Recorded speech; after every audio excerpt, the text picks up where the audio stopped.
Jack Turner was just a simple man from Earth. He worked on cargo ships, moving things from one planet to another. He never wanted trouble. He never looked for danger. But that day, everything changed. His ship had landed on a dusty planet called Draz 9, a place full of traitors, thieves, and secrets. Jack just wanted to buy spare parts and food, nothing else. But when he walked into a hidden alley, he saw something strange. A tall alien with black eyes whispered, "You want something special, human." Jack paused. "Like what?" The alien smiled. "Follow me." Jack followed him into a dark tunnel. They passed heavy doors guarded by robots with guns. Inside was a large underground market, dark, crowded, and full of strange cages. Jack's eyes went wide. It wasn't a normal market, it was a slave market. He saw creatures in cages, aliens of all shapes and sizes. Some looked scared. Others were angry. Jack felt sick. He turned to leave, but something caught his eye. In one cage, sitting silently, was a female alien with silver skin and glowing blue eyes. Her hair was white, long, and clean. She wasn't crying or begging. She just stared at him. She didn't blink. Jack stopped. The seller noticed. "Ah, good eye, my friend. She's rare, strong, loyal, no escape tricks, no talking back. You want her?" "I'm not here for this," Jack said quickly. The seller leaned in. "First-time buyer? No problem. For you, special price. She's marked as a love slave, but she's better than that. She obeys. She protects. She never leaves." Jack felt uneasy. The girl's eyes were still locked on him, like she was waiting. "Let me guess," the seller said. "You're lonely, human. Don't worry. She's safe. She's trained. Just say yes." Jack didn't know why, but he said, "Fine. How much?" The seller smiled with sharp teeth. "Good choice, human." Later, back on his small ship, Jack paced back and forth. The alien girl stood in the corner, silent. No chains, no cuffs. She didn't try to run. She just watched him. Jack tried to talk. "Hey, do you have a name?" She tilted her head. "I have no name." "You can give me one, master." "Don't call me that," Jack said. "I'm not your master. You bought me. I didn't know what I was doing. I was stupid." She walked closer. "You saved me. I didn't mean to, but you did." Jack rubbed his face. "Listen, you're free now, okay? You can go." But she shook her head. "I will not leave. You are mine now." Jack stepped back. Her glowing eyes watched him without blinking. That night, Jack couldn't sleep. He sat in the cockpit, looking at the stars. What had he done? He didn't want a slave. He didn't want trouble. He just wanted peace. Suddenly, he heard a sound, metal creaking, then silence. He stood up slowly. Footsteps. Someone was on the ship. He grabbed his blaster. "Stay here," he whispered to the girl, but she didn't listen. She walked ahead of him. The hallway was dark. Jack's heart pounded. Then crash. The door to the engine room burst open. Two men in armor stormed in. "Bounty hunters." "Give us the girl," one said. "She's not yours." "She's not yours either," Jack shouted. The bounty hunter laughed. "She's worth a lot, human. Walk away and live." Suddenly the girl moved. Fast, too fast. In seconds, she knocked the first man down. His blaster flew across the floor. She hit the second with a kick. So strong he slammed into the wall. Jack watched in shock. She wasn't just strong. She was trained. She was deadly. One hunter crawled away, bleeding. "She's not just a slave, she's a weapon." The girl stood tall, her eyes glowing brighter. "I told you, I don't leave my master." Jack's hands shook. What are you?" She turned to him. "I was made for war. Now I belong to you." Jack didn't know what to say. He stared at the fallen bodies on his ship. He had only wanted food. Now he had a weapon, a mystery, and a living alien who said she would never let him go. Outside, in the darkness of space, Someone was watching. Asterisk, the ship was quiet now. The bounty. Hunters were gone, one dead, one barely alive. Jack locked the doors and sat down, shaking. But the alien girl stood tall, calm, like nothing had happened. She looked at Jack. "You are safe now." Jack didn't answer. He stared at her hands covered in blood. She had moved like a soldier, not a slave. He finally asked, "Who are you?" She tilted her head. "I don't have a name. I was made, not born." Jack frowned. "Made? Like a machine?" "No. I bleed. I feel pain. But I was created in a lab, built for war, trained to fight, obey, and protect." Jack leaned back in his chair. "This can't be real." She stepped closer. "You bought me. Now I protect you. That is the rule." Jack stood up fast. "No. I didn't want a protector. I didn't want a weapon. I just wanted," she interrupted. "You wanted something real." He froze. She sat down on the floor like a child. "I was sold many times, used, broken. But no one ever looked at me like you did. You saw me. You stopped." Jack sat across from her, his voice softer. "What did they call you before?" "They called me Unit 17. I don't like that name." Jack thought for a moment. "What if I called you Lyra?" She blinked. "Lyra. It's from the stars," he said. "A constellation. Beautiful. But lost." "Then I am Lyra now," she said, and smiled a small, strange smile, like she had never done it before. That night Jack tried to sleep, but he kept seeing the fight. The way she moved. The way she killed. He didn't feel safe. He felt watched around. 3 a.m., a message appeared on his ship's screen. Encrypted incoming signal. Unknown source. He pressed play. A robotic voice said, "Return the asset. This is your only warning. She belongs to us." Jack froze. "Asset?" He ran to the engine room. Lyra was there, sitting on the floor, eyes open, alert. He showed her the message. "Who sent this?" She stood slowly. "They found me. I told you, I escaped. But they always follow." "Who are they?" She looked out the window at the stars. "The people who made me. They want me back, to kill, to obey, but I will not go." Jack sighed. "You can't stay here, Lyra. You're dangerous. You're being hunted." She turned to him, her voice cold and sharp. "Then so are you." The next morning, the ship's sensors beeped loudly. Unmarked ship approaching. Fast. Jack jumped into the pilot's seat. "They're here already?" Lyra didn't move. "They do not wait. They do not talk. They will destroy everything too." "Get me." Jack hit the thrusters. "We're not staying to find out." As the ship lifted off, a plasma blast hit the ground behind them. Fire exploded across the docking bay. Jack shouted, "Hang on." The small freighter shot into the sky, dodging laser fire. Another blast hit, the wing lights flickered. Sparks flew. "Lyra, shields." "I already activated them," she said calmly. "But they won't hold for long."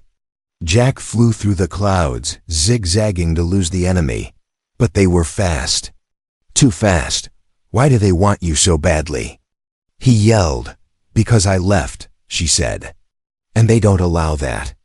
Inside the enemy ship, a tall figure watched the chase on a glowing screen. "She's active again," he said. "Send the kill team. Bring her back." The human too, if he resists, terminate. Back on Jack's ship, an alarm screamed. Tracking beacon detected. "They put a tag on the hull," Jack said. "They'll follow us anywhere." "I can remove it," Lyra said. "But we'll have to land." "Where?" She stared at the star map. "There's one place they can't reach. But it's dangerous, wild, no laws." Jack smirked. "Sounds perfect." They landed hours later on a forest moon called Ravok 3. Thick trees, strange animals, no cities, no people. Just shadows. Jack stepped out with a blaster. "This place gives me the creeps." Lyra walked beside him. Good, it means we're alone. They found an old cave to hide the ship. Lyra used a tool to burn the tracker off. Smoke filled the air. Done, she said. Jack sat down on a rock. You saved my life twice now. Lyra looked at him. I will always protect you. But why? Jack asked. I didn't ask for this. She sat next to him. You were kind. That's rare in this galaxy.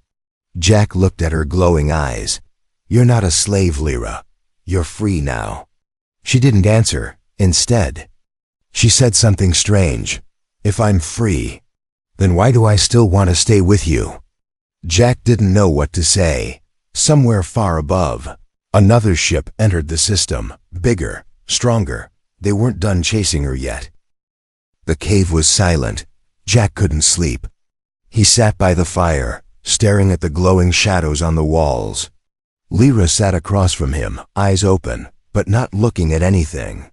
She hadn't moved for hours. It was like she wasn't there. But somewhere else. Jack finally spoke. Do you ever dream? Lyra slowly turned her head. No, I remember. Remember what? She looked down. The war, the cages, the screams. Jack felt a chill. You said they made you. Who were they? Lyra didn't answer right away. Then she said, the Drac Syndicate. They build soldiers, not with armor, not with machines, but with blood, pain, and control. Jack leaned closer. You were part of them? I was their favorite weapon. Earlier that night, Jack had gone through a hidden folder on his ship's database. He found her serial code. Just curiosity at first. Then horror. Project ECHO-17 status. Extreme class bioasset purpose. Assassination. Espionage. Close combat mental control chip. Installed kill count. 427 confirmed danger level. Red Jack's hands had started to shake. This is a killer, he had whispered. Now, sitting by the fire, he watched her closely. Was she lying? Pretending? She spoke again, voice soft. I didn't want to kill. But they made me feel nothing. No pain, no fear. Only the mission. Jack asked, and now? She looked up. Now I feel everything. And I don't know what to do with it. Suddenly, boom, the cave shook. Dust fell from the ceiling. Jack grabbed his blaster. What was that? Lyra stood fast. They found us. Outside, 3 dropships landed in the trees. Black armored soldiers marched forward, no faces, no voices. Just deadly silence. In the lead was a tall figure in silver armor, his eyes glowing red. Lyra froze. Commander Vex, Jack aimed. Friend of yours? No, she said coldly. He's the one who made me. Inside the cave, Lyra moved like a ghost. Fast. Quiet. She pressed her hands to the stone walls, searching. There's a back exit, she said. Come, Jack followed. His heart pounded. Can we outrun them? No, she said. But I'm not running. Outside, the soldiers scanned the cave. Thermal trace found, one said. They're still here. Commander Vex raised a hand. Capture her alive. Kill the human. As they ran through the forest, Jack gasped. Why are they after you? You escaped, so what? Lyra answered without turning. They didn't build me to escape. They built me to win wars. They lost control once. They won't make that mistake again. Jack paused. Wait, did you say they lost control? Lyra stopped too. She looked at him with glowing eyes. I killed the scientists. All of them. That's why they call me the Ghost. Jack's stomach twisted. I didn't mean to, she said. But once the control chip broke, I was free. And freedom feels like fire. Behind them, plasma blasts lit up the night. Jack and Lyra ducked behind rocks. Trees exploded. Ground cracked. The soldiers were close. Jack turned. We're gonna die here. No, Lyra said. You are not. She stood and walked into the open. Jack shouted, Are you crazy?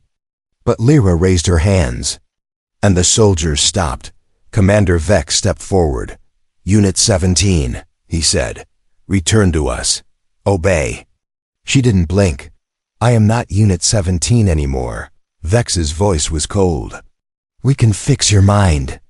Remove the feelings. Bring back the killer." Lyra looked back at Jack. "I'm not broken. I'm finally alive." Jack stepped out beside her. "You want her?" he said. "Come and take her." The air TENSED. And then all hell broke loose. The sky was burning. Trees exploded as plasma blasts rained down from above. Red lights danced through the forest like angry stars. Jack ran, coughing in smoke, branches cutting his arms. But behind him, Lyra didn't run. She charged. One soldier aimed a blaster too late. Lyra spun through the air and smashed into him like a storm. His armor cracked. His body hit the tree and didn't move. Another raised a weapon. She vanished, then reappeared behind him. "Don't touch him," she whispered. She snapped his neck. Jack looked back. "Lyra, come on." She turned, eyes glowing bright blue. Her voice was calm, not angry. "Keep going, I'll catch up." Jack shouted, "You'll die." She smiled. "Only if I let them." They reached the cliff's edge. Below was a river, deep and wild, filled with black rocks. Jack stared down. "We can't survive that jump." Behind them, Commander Vex's voice echoed through the trees. "You can't run forever, Lyra. Give us the human, and we'll be kind." Lyra grabbed Jack's hand. He looked into her glowing eyes. "Trust me," she said. And they jumped. Cold water swallowed them whole. The river pulled them fast, crashing them into rocks, dragging them into darkness. Jack gasped for air.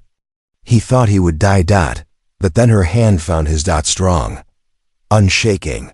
She pulled him to the surface, and they crawled out, soaked, freezing, coughing. Jack lay on the mud, breathing hard. "Okay, that was insane." Lyra stood. "They'll search the river next. We keep moving." Jack looked up at her. "Why are you risking everything? You could have left me." She didn't answer right away. Then she said, "Because I don't want to be a weapon anymore. I want to be something else, someone better." They moved through the wild for hours. No more soldiers. Just strange sounds, alien birds, distant howls, glowing bugs floating in the dark. They found an old bunker hidden under vines, rusted, abandoned. Lyra scanned it. "It's safe, for now." Inside, Jack slumped to the floor. "They really won't stop, will they?" "No," she said. "Because I'm not just an escaped soldier. I'm a memory they can't erase. A mistake they don't want the galaxy to know about." Jack looked at her. "Then what's the plan? We can't just keep running." Lyra looked at her hands. "I need to shut them down. The whole program, the lab, the files, everything." Jack sat up. "That sounds like suicide." Lyra's voice was soft. "Maybe, but if I die, I want it to mean something. Later that night." Jack woke up to whispers. Not voices in the room, but inside Lyra's head. She sat in the corner, shaking. Her eyes flashed red, then blue, then red again. He rushed to her. "Lyra?" She didn't hear him. Her voice came out. "Like a machine. Code active. Order 91. Terminate witness." Jack stepped back. "No, not now. Please wake up." She stood slowly, her face blank. Her body moved like a puppet. She reached for his throat. Jack raised his hands. "Lyra, fight it. You're stronger than this." Her hands stopped. Her body froze. Her face twisted in pain. And then she screamed. Lights shattered around her. Her knees hit the floor. Silence. She looked up, tears running down her face. "They still control part of me. I thought I broke free." Jack stepped forward and held her. "You're not a machine anymore," he said. "You're more human than most people I know." The next morning, they received a new message on Jack's ship. This one wasn't a threat. It was a voice Lyra hadn't heard in years. Lyra, this is Unit 12, I escaped too. We're building something. A place where we can be free. Come find us. Her eyes widened. Jack leaned in. There are more like you, she nodded. And if they're still alive, then maybe I'm not a mistake after all. Far away, inside a dark room on a warship, Commander Vex watched a screen. He smiled. She's still connected. We can see everything she sees. He turned to his team. Let her run. Let her find the others. Then we take them all out at once. Rain fell hard on the glass of the cockpit. Jack sat alone, watching the storm outside. The jungle around the ship was quiet, too quiet. He checked the radar screen again. Lyra was gone. No signal. No trace. She had left during the night, and she hadn't said goodbye. 12 hours earlier, she stood at the ship's exit, watching Jack sleep. Her fingers hovered over the door button. Her eyes glowed dim, as if unsure. She whispered, "I'm sorry." Then she was gone. Now Jack stared at the empty co-pilot seat. Why would she leave? He said to no one. Was it fear, guilt, or betrayal? He slammed his fist on the console. You said you wouldn't leave. In a hidden canyon far from the ship, Lyra walked alone through the fog. Her mind was a war zone. I have to protect him, she thought. They're watching through me. They'll hurt him because of me. She arrived at a dark outpost, metal doors, hidden behind vines. Inside, 10 others waited, all with glowing eyes like hers. One stepped forward, older, strong. Unit 12, Lyra said. He smiled. You came. Back on the ship, Jack received a message. His screen blinked red. Incoming video signal. Drax Syndicate. He clicked it, and his blood turned cold. Lyra appeared on screen, standing beside Commander Vex. Jack's heart cracked. Jack, she said, I've returned to them. It's over. Don't follow me. Then the screen cut off. Jack sat in shock. No, she wouldn't. In the canyon base, Lyra's hands trembled. Commander Vex had found her surrounded the outpost before she arrived. He had threatened to kill everyone, unless she agreed to cooperate. To lie. To say she chose to return. You belong to us. Vex had whispered in her ear. Your freedom was just a trick. Come back, or your human dies screaming. So she lied to save Jack, even if it broke her. Jack didn't know the truth. He only saw the message. He packed his gear. If she really betrayed him, he had to know for sure. He took off in the ship, alone, heading straight into the storm. Straight toward the last coordinates she left behind. Meanwhile, deep inside the canyon base, Lyra spoke quietly to the other escapees. We don't have much time. The signal I sent him. It wasn't just to push him away. It was a warning. Unit 12 frowned. You brought him into a trap? I had no choice, she said. But I have a plan. Jack arrived at the canyon. The sky was red. His ship flew low through the cliffs. Then boom, a blast hit the wing. He spun out of control and crash-landed. Smoke, fire, sparks. Jack crawled out, blaster in hand, coughing. Soldiers surrounded him, guns raised. Commander Vex stepped through the smoke. Hello again, human. Jack raised his weapon. Where's Lyra? She's where she belongs, Vex said coldly. And you are bait. Inside the base, Lyra saw the explosion on the screen. He's here, she whispered. The others panicked. It's too late. No, she said. This ends now. She turned to Unit 12. Open the vault. He hesitated. Lyra, no, that tech is unstable. Do it. Minutes later, outside in the smoke, Vex raised a hand. Kill him. The soldiers aimed, but then a pulse wave ripped through the canyon. Light flashed.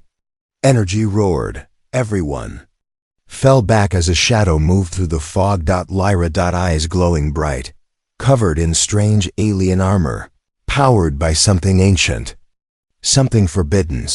She didn't speak. She moved, faster than before. She tore through the soldiers like lightning. defending Jack with fury and grace. Jack stared at her. "You came back," she whispered. "I never left you." Commander Vex aimed a plasma rifle at her. She stepped in front of Jack. Vex fired. The blast hit her square in the chest. Silenced. Lyra fell to her knees. Jack caught her as she collapsed. "No. No, please." Her eyes flickered. Her voice was weak. "I said I'd protect you, even from myself." Jack held her close. "You're not a weapon, Lyra. You're someone. You're mine." She smiled faintly. "Then, let me go." Rain fell gently over the canyon. Smoke still curled from the crash. The fires were out. The soldiers were gone, but Jack didn't care about any of that. He only cared about the girl in his arms. Lyra. Her skin was cold. Her eyes didn't glow anymore. He held her tighter. "You can't die now, not after everything." She didn't answer. He screamed into the sky. 3 days later, on a quiet moon called Solora, the ship floated above white oceans and soft blue skies. Inside, Jack sat beside a medical pod, his eyes heavy with worry. Lyra lay inside, unconscious, her body healing slowly under alien tech. A soft voice spoke from the console. "Vital signs stable. Recovery, 43%. Jack stayed with her every hour. He didn't eat, didn't sleep. He remembered every moment. The way she jumped between him and death. The way she smiled with pain in her eyes. The way she said, "Let me go." But he hadn't let her. He couldn't. On the 4th day, her eyes opened, dim at first. Then brighter. She blinked. "Where are we?" Jack leaned closer. "Safe." She tried to sit, but her body was weak. He gently stopped her. "You need rest." She looked around slowly. "You didn't leave," he smiled. "You saved me first." A tear rolled down her cheek. "I thought I wasn't allowed to feel. That caring made me weak." Jack shook his head. "No, it made you stronger than all of them." They walked slowly together under the soft light of the twin suns. Lyra touched the ocean waves with bare feet. She smiled, not the cold smile of a weapon, but the warm smile of someone who was finally alive. Jack watched her. She looked back at him. "What is this place?" "A forgotten moon," he said. "No armies, no trackers, just peace." She tilted her head. "Peace feels strange. You'll get used to it." They sat together on a rock near the shore. She said softly, "Jack, do humans always feel so much?" He laughed. "Yeah, it's messy. But it's real." She looked down. "I was trained to kill, to follow, never to choose. But with you, I chose." He touched her hand. "Then keep choosing, every day. Choose who you want to be." But peace never lasts forever. Inside deep space, far from the quiet moon, a massive ship floated like a dark moon. On its bridge stood a woman in white armor. Sharp eyes, cold heart. She watched Lyra's old battle recordings on a screen.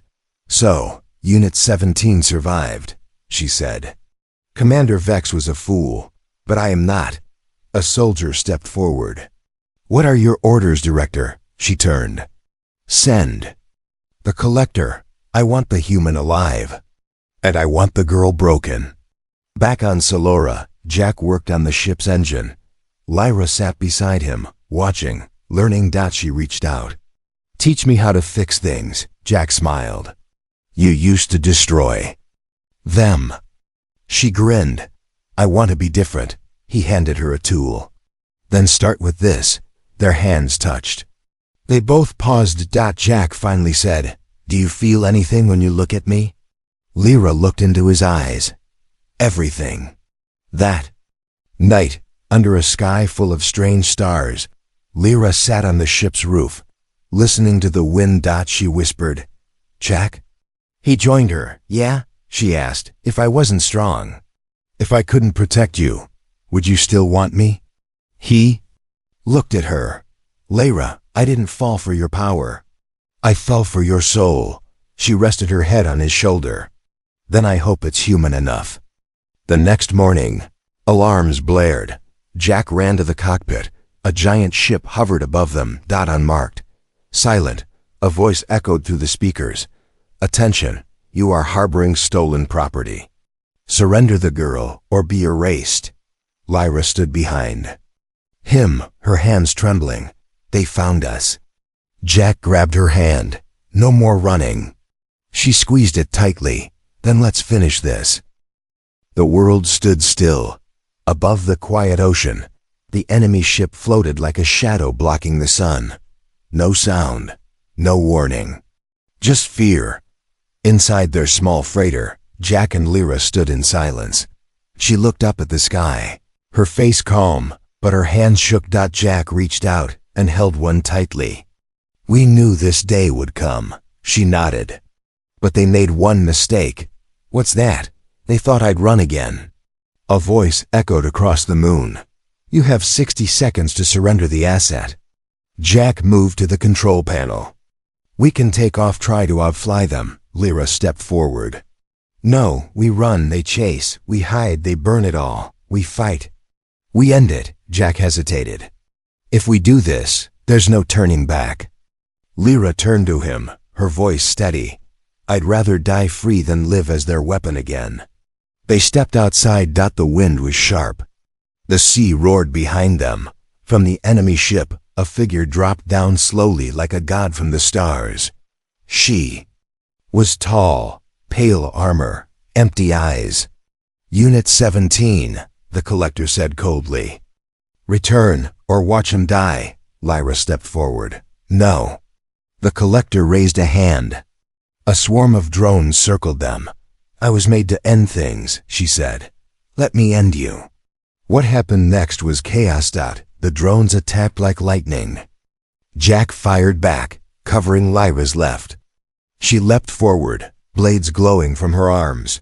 She danced through them like fire through dry grass, faster, stronger than ever before.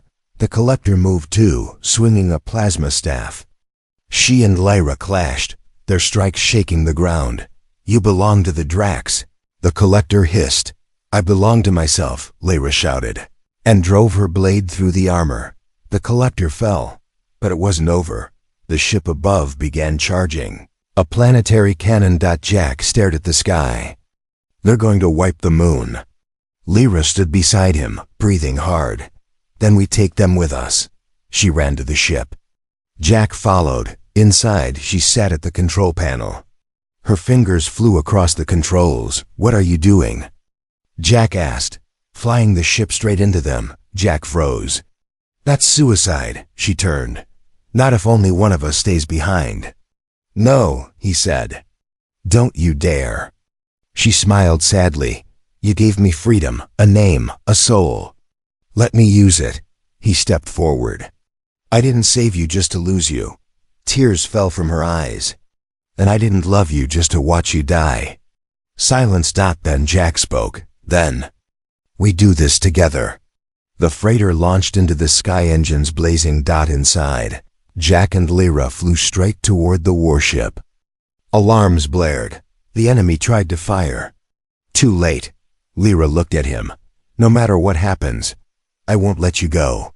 They held hands and hit the reactor core. White light filled the stars. Days later, rescue team found wreckage floating in orbit. No enemy ship. No drones, just silence. And inside a tiny escape pod. 2 warm life signs. Jack woke up first. He turned his head and smiled. Lyra slept beside him, her hand still holding his. Somewhere deep in space, the last secret Drax terminal shut down. And on a peaceful moon forgotten by war, 2 souls, one human, one once built for battle, walked along the shore, free at last.